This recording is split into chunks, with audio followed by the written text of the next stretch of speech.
Happy बाजार का चमत्कार से हैप्पी बस स्टॉप इसलिए कहा जाता है क्योंकि एक दिन कहीं से शराब पीकर आए पास में ही रहने वाले हैप्पी नाम के लड़के ने वहाँ खड़ी एक लोकल बस में ड्राइवर की सीट पर बैठकर कुछ ऐसा किया कि बस चल पड़ी और कुछ ही पल में सड़क छोड़ घाटी में गिर गई। सड़क से करीब 70 फीट नीचे। गनीमत है कि उस समय बस में और कोई नहीं था, इसलिए सिर्फ हैप्पी और बस की एक लीला समाप्त हुई। मेरे लड़कपन के दिनों में ठहरी जाने वाली पुरानी सड़क एक पगडंडी से ज़्यादा कुछ नहीं थी और हम एक गांव से दूसरे गांव होते हुए आगे बढ़ते चले जाते थे। अगर किसी को जल्दी हो तो वह खच्चर पर सवार होकर जा सकता था। खच्चर संकरी से संकरी पगडंडियों पर चल लेते हैं, इसलिए उनकी सवारी करने वाले जब अपनी मंजिल पर पहुंचते हैं तो जीन की रगड़ से पिछवाड़े में बड़ी तकलीफ़ होती है, इसलिए पैदल जाने में ही समझदारी नज़र आती थी। फिर 1962-63 के दौरान चीनी घुसपैठ के बाद आनन फानन में पहाड़ों पर सड़कें बनाने का सिलसिला शुरू हुआ। खच्चर के रास्तों को पक्की सड़कों में बदला जाने लगा।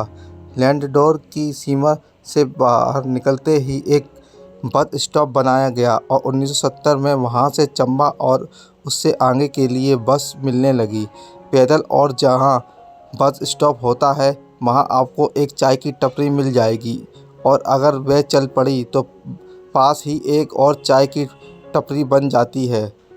फिर वहाँ एक सब्जी वाला दुकान लगा लेता है, क्योंकि जब बस छूटने वाली होती है तब अक्सर सवारियों को घर के लिए सब्जी खरीदने की याद आ जाती है। कभी कभी सब्जी वाले अपने गांव से मौसमी सब्जियां लैंडोर के बाज़ार में बेचने लाते। बरसात के दिनों में खीरे और फलियां और उससे कुछ समय बाद कद्दू और भुट्टे। शहर के अंदर और बस स्टॉप के पास वाली सब्जी की दुकानों में देश भर से आए फल और सब्जियां मिल जाते थे। नारियल और अनार, अनानास और शरीफे। जैसे जैसे बस स्टॉप बड़ा होता गया और ज़्यादा बसें वहाँ से आने जाने लगी, वहाँ की दुकानों का धंधा भी अच्छा चल पड़ा।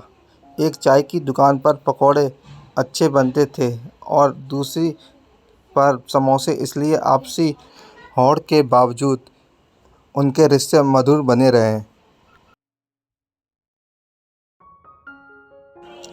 फिर वहाँ एक छोटी सी दवाइयों की दुकान खुल गई। आखिर पास में ही एक अस्पताल जो था और कभी कभी मरीजों या उनके रिश्तेदारों को अस्पताल के दवा घर में ज़रूरी दवाइयाँ नहीं मिल पाती थी। शहर में एक एम्बुलेंस भी थी जो अक्सर शहर के लोगों को इमरजेंसी वार्ड तक पहुंचाने में जुटी रहती थी। एम्बुलेंस के सायरन की आवाज़ तेज़ और तीखी थी। बड़ी सड़क के किनारे रहने वाले अक्सर उसका डरावना सा विलाप सुनकर आधी रात को या सुबह पौ फटने से पहले ही जाग जाया करते थे। सवेरे तड़के पहली बस चंबा जाती थी। शाम ढलने के बाद आखिर बस स्टॉप पर आकर ही ठहर जाती थी। धीरे धीरे दुकानदारों की झुग्गियाँ ईंटों के पक्के मकानों में बदल गई।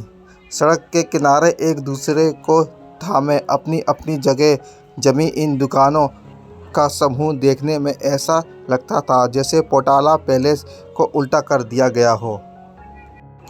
1990 के दशक तक वहाँ कम से कम 10 दुकान और 7 लगे घर बन चुके थे और लोगों ने इस जगह को बाज़ार कहना शुरू कर दिया था। लोग इसे हैप्पी बाज़ार कहते थे, भले ही वे भूल चुके थे कि हैप्पी कौन था।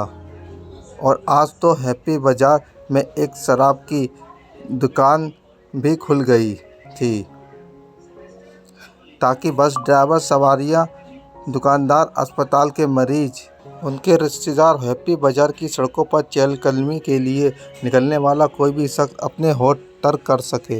वह अंगूर से बनने वाली शराब की दुकान नहीं थी, बल्कि वहाँ देसी थर्रा बिकता था। अगर किसी को विस्की या रम लेनी हो तो उसे शहर में अंग्रेज़ी शराब की दुकान पर जाना पड़ता था, जहाँ भारत में बनी विदेशी शराब मिलती है। देसी शराब ज़्यादा चढ़ती है और इसी वजह से कभी कभी झगड़े या हादसे भी हो जाया करते थे। कुछ ज़्यादा पी लेने के बाद एक ड्राइवर ने चंबा का छोटा रास्ता पकड़ने के चक्कर में सड़क ही छोड़ दिया। नतीजतन उसे और उसकी कई सवारियों को समय से पहले ही अगले जन्म की राह मिल गई। किस्मत से पुलिस चौकी वहाँ से ज़्यादा दूर नहीं थी और बार बार इस तरह हालात काबू से बाहर नहीं होते थे। कई साल तक सब कुछ ठीक ठाक चलता रहा। हैप्पी बस स्टॉप और हैप्पी बाज़ार की आबादी भी बढ़ती रही और खुशहाली भी। उस नई सड़क की ओर किसी ने ध्यान नहीं दिया जो आबादी वाले इलाकों से दूर थी।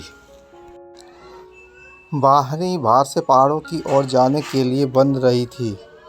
एक दिन राजधानी से एक मंत्री जी ने आकर बड़ी धूमधाम से नए बस स्टैंड का उद्घाटन किया जो हैप्पी बाज़ार से कोई 2 किलोमीटर दूर था। साथ ही चंबा होते हुए उससे आगे जाने वाली एक बिल्कुल नई बस को हरी झंडी दिखाकर रवाना किया। हैप्पी बस स्टॉप भी चलता रहा लेकिन ज़्यादा दिन नहीं चल सका। नए बस स्टैंड की दावेदारी दमदार थी और राजनीतिक माहौल भी उसी के पक्ष में था जो कि बड़ा मायने रखता है। एक एक करके ड्राइवर कंडक्टर अपनी गाड़ियां नए बस स्टैंड से चलाने लगे।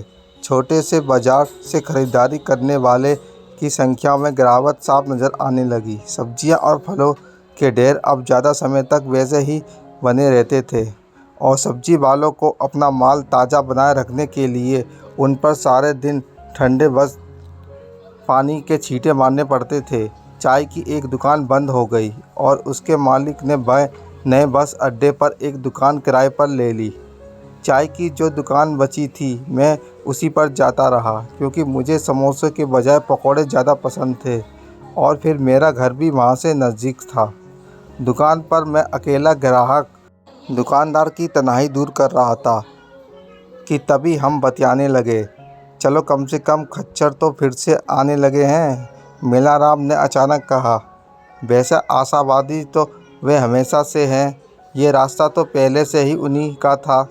मैंने कहा, कार और बस उन्हें बिल्कुल नहीं सुहाती। खच्चर वाले और गांव के लोगों की बदौलत दुकानदारों की आमदनी में आई गिरावट की कुछ भरपाई तो हो रही थी, लेकिन हालात अब पहले जैसे नहीं रह गए थे। गांव वालों के पास खर्च करने के लिए ज़्यादा पैसा नहीं होता था। बीच बीच में अस्पताल में भर्ती मरीजों के रिश्तेदारों को चाय पकौड़े खिलाकर किसी तरह गुजर बसर हो रही थी। दवाइयों की दुकान से बिक्री बंद नहीं हुई और स्थानीय लोगों के साथ अस्पताल के लिए रजाई गद्दे बनाने वाले बूढ़े अब्दुल, जिन्हें बच्चे बुलबुल कहकर पुकारते थे, का काम भी चलता रहा। लेकिन ज़्यादातर समय हैप्पी बाज़ार में सन्नाटा पसरा रहता था। फिर एक दिन जब मैं चाय की टपरी पर बैठा ये सोच रहा था कि पकौड़े खाऊं या ना खाऊं, तभी एक रईस से दिखने वाले सज्जन ने आकर एक प्याली चाय देने को कहा। मेलाराम के साथ मेरा भी पूरा ध्यान उन्हीं पर टिक गया। काफ़ी समय बाद कोई अजनबी दुकान में आया था। जब वे गर्मा गर्म चाय का गिलास हाथ में थाम कर बैठे तो ऐसा लगा कि उनसे गुफ्तगू की जा सकती है। लेकिन जब मैं उनसे पूछा कि वे कहाँ से आए हैं तो उन्होंने कुछ गोलमाल सा जवाब दिया। किर्गिस्तान या तजाकिस्तान के किसी शहर का नाम बताया जो मुझे ठीक से याद नहीं रहा, और अपना नाम बताया, डॉक्टर कॉस्मो। आप चाहे तो मुझे कॉस्मोस भी कह सकते हैं। जोश भरी मुस्कुराहट बिखेरते हुए उन्होंने कहा, वास्तव में मैं सारे संसार का हूँ, पूरे ब्रह्मांड का हूँ। और आप किस तरह के डॉक्टर हैं? मेलाराम ने पूछा। क्या आप मेरे गठिया का इलाज कर सकते हैं? बिल्कुल, अजनबी ने कहा। लेकिन सच कहूँ, सबसे पहले मैं किसी ऐसी शांत जगह की तलाश में हूँ जहाँ मैं सुकून से अपनी थकान मिटा सकूँ। इलाज करना बहुत थकाने वाला काम है, लेकिन तुम ज़रा इधर आओ, मुझे बताओ कि कहाँ तकलीफ़ है। क्या सूजन भी है यहाँ? कलाई में, मेलाराम ने कहा। और कोहनी में? रात को बढ़ जाता है। दर्द के मारे मैं सो नहीं पाता। जरा अपना हाथ इधर तो देना। मेलाराम ने अपना हाथ बढ़ाया और उस अजनबी ने उसे थामकर कुछ देर पकड़े रखा। तुम्हें कुछ महसूस हो रहा है? अजनबी ने पूछा। नहीं। अजनबी ने कुछ देर और हाथ पकड़े रखा। तब तक मेरी चाय और पकौड़े ख़त्म हो गए थे।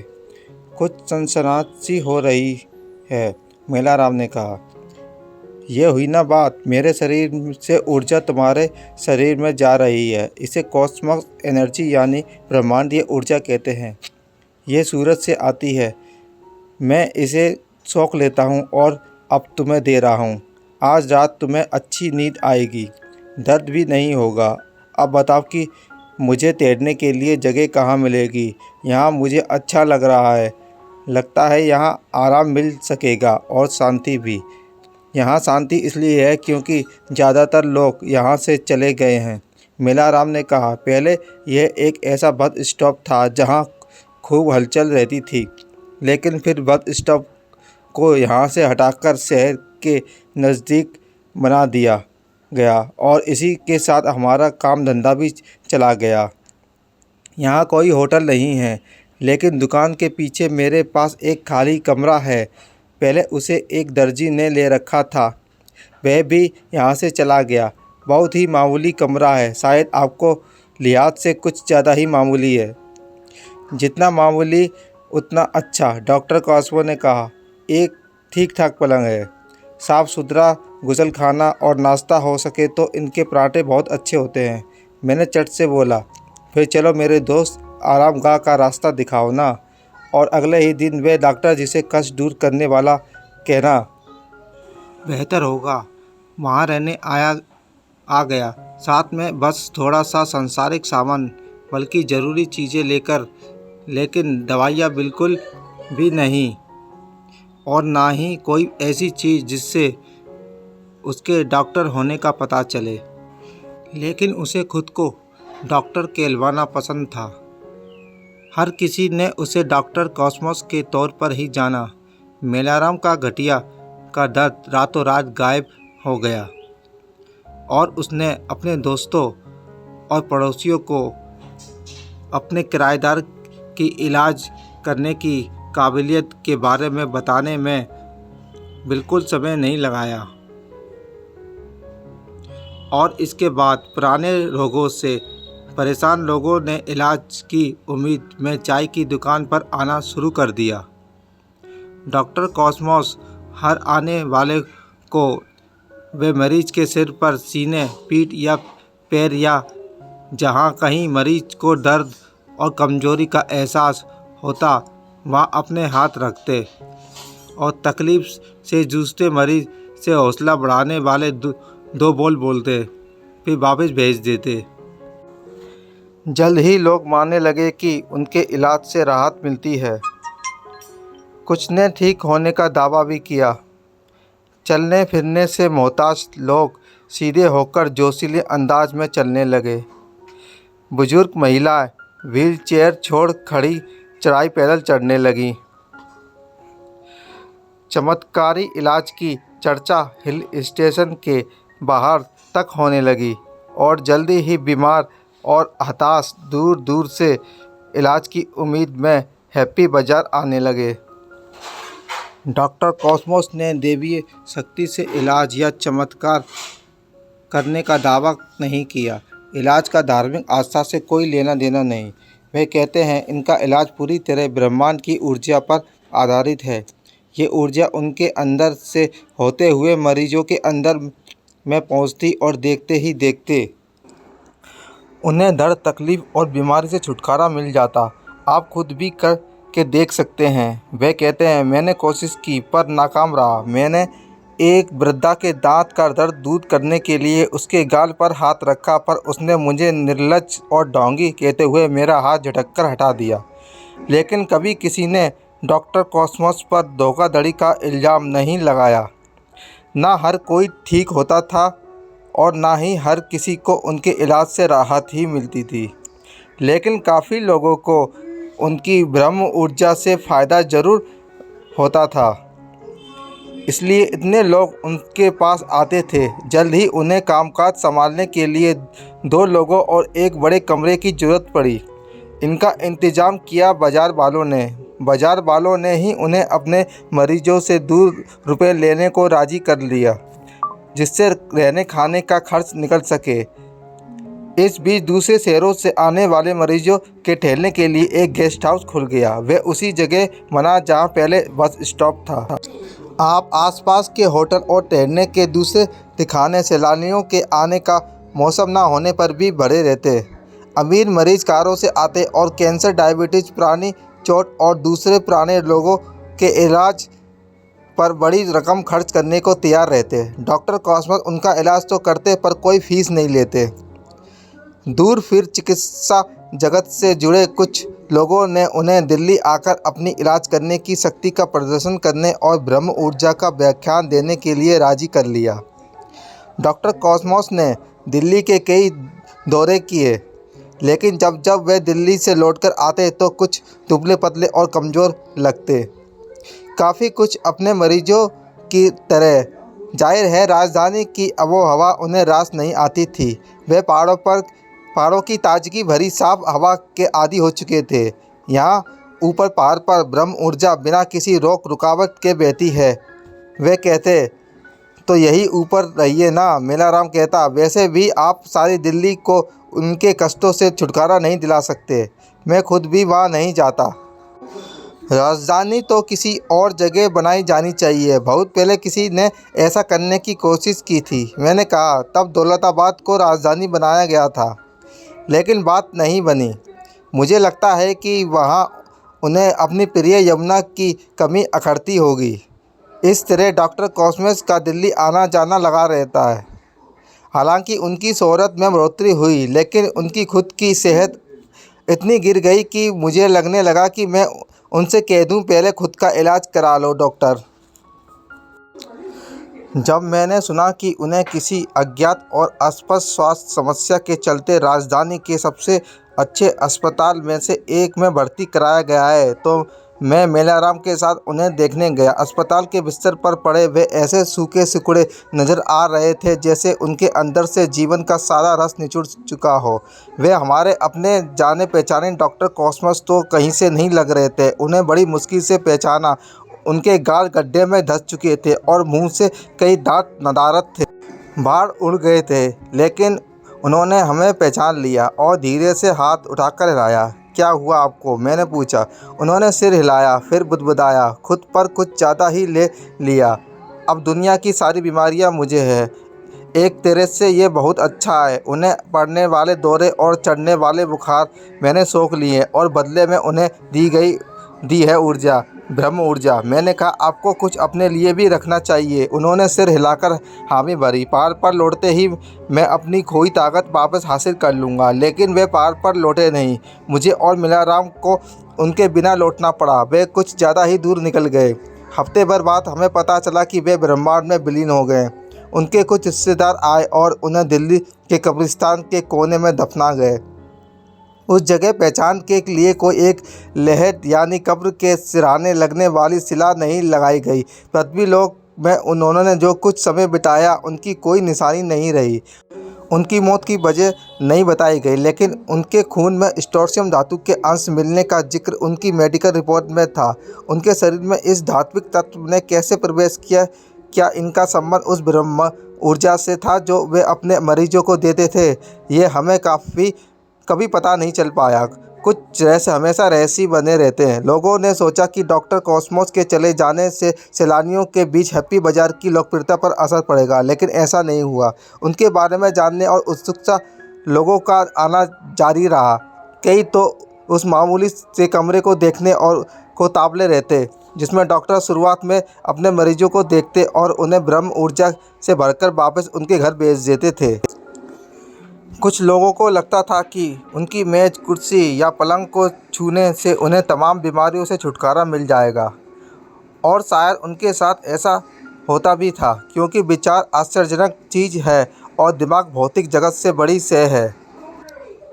हैप्पी बाज़ार की तरक्की करता रहा और मेलाराम भी क्योंकि डॉक्टर वाली जगह का मालिक तो वही था। हालांकि वह आने वालों से कोई प्रवेश शुल्क नहीं लेता था, लेकिन आने वाले उसकी चाय की दुकान में कुछ समय ठहर चाय पकौड़े का स्वाद लेकर ही जाते थे।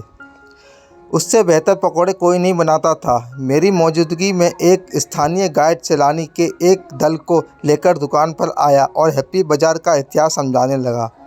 उन्हें बताने लगा कि किस तरह दूर दूर तक मशहूर हो चुके डॉक्टर के चमत्कारों के चलते हैप्पी बाज़ार को खुशियों के लिए जाना गया।